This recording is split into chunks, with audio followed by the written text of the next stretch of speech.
Coming up, we are waiting for more details on when Governor Bevin will call lawmakers back into session to discuss pension reform.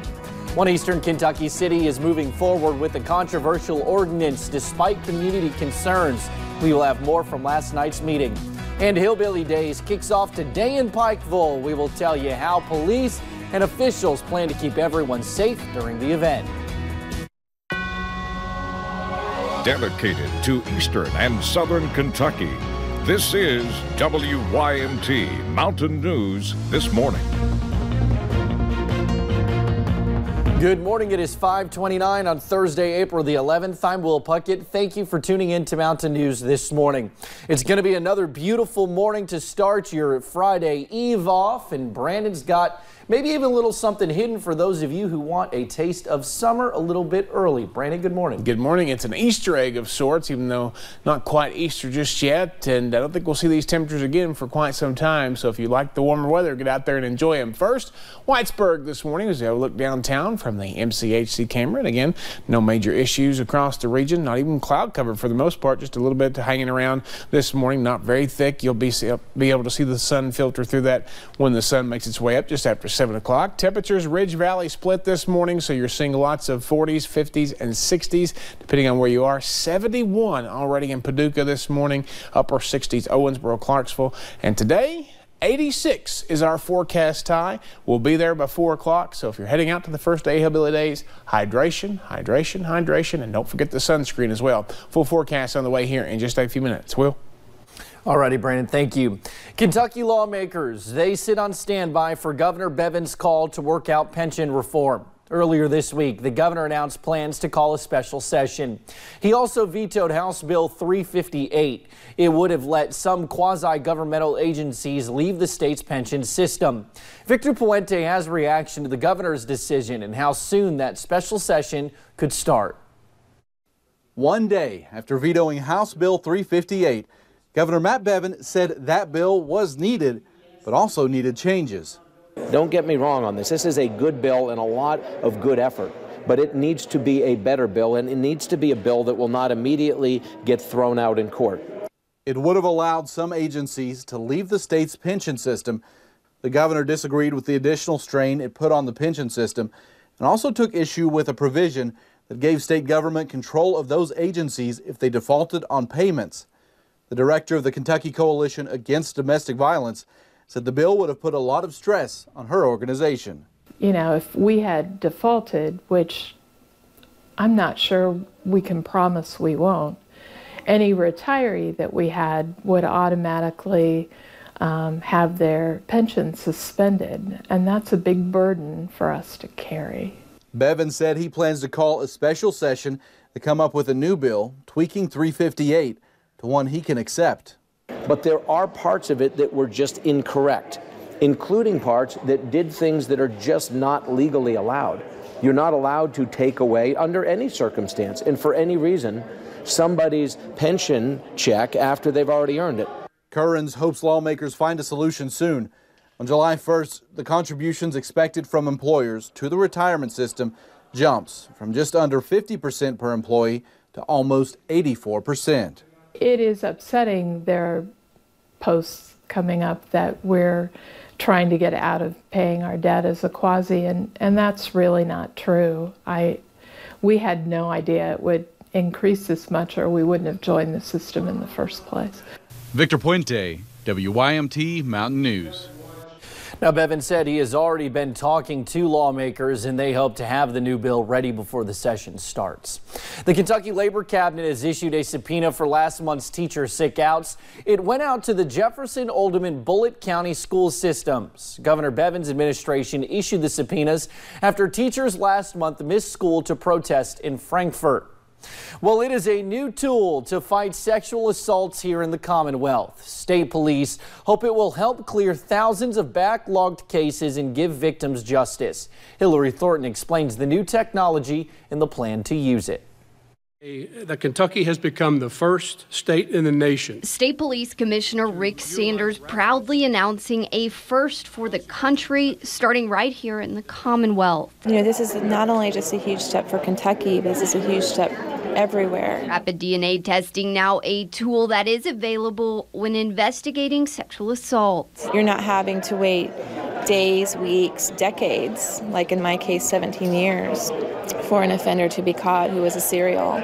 Michelle Kuiper says this is a huge day for women like herself, but also for all of the victims of sexual assault, including children and men. If you are a sexual predator in the state of Kentucky, we're going to come after you.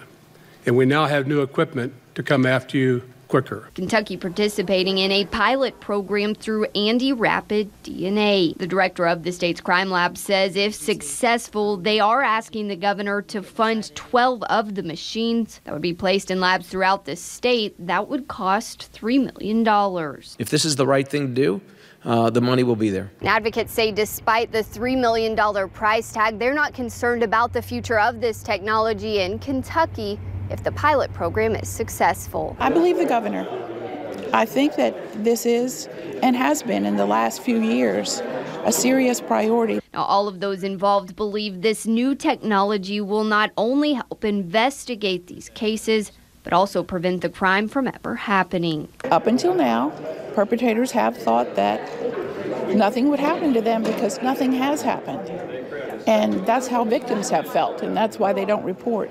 In Frankfort, Hillary Thornton, WKYT. Now, since this is a pilot program, investigators say they are still taking this all slowly to make sure the technology is ready. That means they are not going with the results from the machine right away. They will also run samples through other tests to make sure everything is correct. The Reclaim Act was reintroduced in Congress yesterday. If passed, the act will accelerate $1 billion in available funding in the Abandoned Mine Reclamation, or AML, fund during the next 5 years to revitalize coal communities hit hardest by the downturn of the coal industry. Around $100 million would go to Kentucky. Congressman Hal Rogers was one of those who introduced the bipartisan legislation. Senator Mitch McConnell honored the work of God's Pantry during a hearing yesterday in Washington, D.C. At God's Pantry, Mike and his team addressed this problem head-on through programs at schools, libraries, and churches. His organization works hard to ensure children have year-round access to nutritious meals. God's Pantry CEO Mike Halligan was on Capitol Hill to testify in front of the U.S. Senate Agriculture Committee using his experience with God's Pantry. He talked about the progress his team is making to make sure every child has something to eat. He says the committee should move towards investing in resources to help children get meals throughout the summer when school is not in session. The City of Martin annexation proposal has passed. On Wednesday, Martin City Council members voted to approve their intent to annex nearly 600 acres of state roads surrounding the city of Martin. The ordinance passed does not annex the roadways yet. It only approves the city's intent to annex them. While there are more steps involved before the roads are officially become part of Martin, this would open the door for the city to then annex the businesses along those roadways. The roadway doesn't gain us any monies, and when we decide, or if we decide to take businesses or whatever, we decide to go for that, then we'll have an outline for that.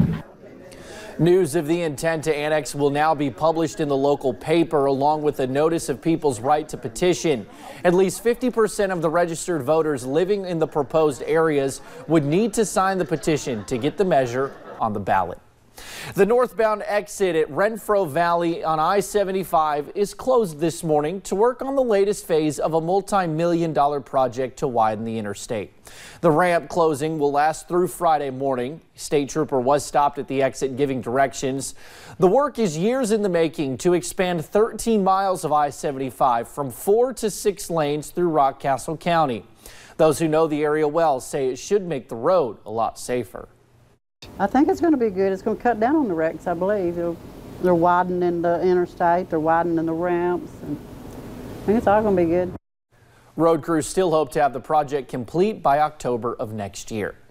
A Lexington bar admits it overserved a man who went on to cause a deadly crash, killing a family of 5 from Michigan.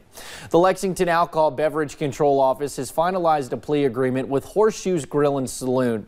The bar has agreed to pay a $10,000 fine and is suspended from serving alcohol for 10 days beginning on the 17th of May. Employees must also undergo training. Police say back on the 6th of January, Joey Bailey left the bar extremely intoxicated and drove the wrong way on I-75, crashing into the Abbas family who were traveling home to Michigan. The agreement comes as relatives of the family are suing Horseshoes and Rooster's Wings in Georgetown over the crash.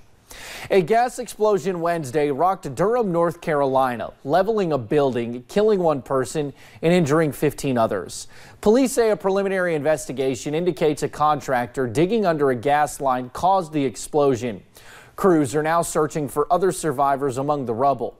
Investigators will be checking to make sure the contractor working on the building had the proper permits. With the first night of the carnival behind us and the first day of Hillbilly Days today, city officials are urging safety precautions for this year's festival. Like any festival, city officials say there are certain precautions that should be taken to ensure safety and fun. 911 Public Safety Director Paul Maynard says the traffic pattern will change, warning the downtown area is blocked off. The city is asking drivers to plan ahead. However, he says there are also precautions to take once you have arrived. Take a quick pic of your child as you're coming to the festival, because if something happens and you do get separated, we have the technology here that we can get that picture out to our responders.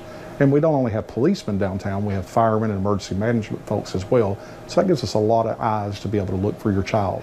Be aware of your surroundings. Don't put yourself in a bad position. Stay on the main paths. Don't be ducking in and out of alleyways and that type of thing. You know, the festival is a great time every year, and we just want people to come down, be safe, and have a good time. Maynard says remembering to charge your electronic devices is also a great way to stay prepared. Coming up, we will take you out to Hollywood for the latest news in your Eye and Entertainment Report. We could get into some record-breaking territory today with our temperatures. How high will the mercury go? I'll tell you in about 3 minutes.